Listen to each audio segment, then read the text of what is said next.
All right, the brand sent me this to try out and I'm so glad they did because I have these 3 different kinds of hole situations here in my bathroom. I have a small little nick. I have just like your screws that, let me bring this closer, screws that are need to be punched in, and I have a mount.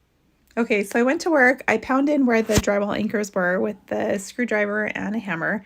Then I took my putty knife and scraped along all the edges to make sure there wasn't any loose drywall, and then obviously wiped it down with a wet towel. So I just bypassed the nozzle because I could get enough control with just squeezing from the tube. The nick wood, then the wall was really easy to fill.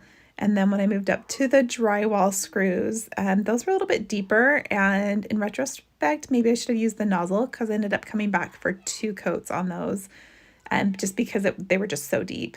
But they filled in pretty easily. And then this is where I have the big, like, massive drywall hole.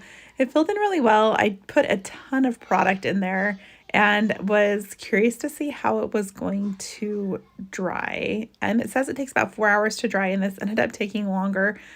You'll see, I'll show you how it dries out. But I was curious to know how this would dry, if it would shrink or if it would expand or if it would stay the same. Also kind of curious to know the texture of the product. So I wondered if it was like putty, like drywall putty, or if it was going to feel like sticky like a caulk. And it's kind of more like toothpaste. It feels like a toothpaste. So here's how they dried. They dried pretty well. Oh, this is 4 hours later. And the nick was great. Like I said, I had to come back around for the drywall screws. And I did a second layer again on the big gouge, and it actually worked pretty well. So I was happy with the results, but I did need a second coat on both of these areas. But overall, pretty good. Hopefully this helps you make your decision on how this product can work in your home, just like it helped us in ours.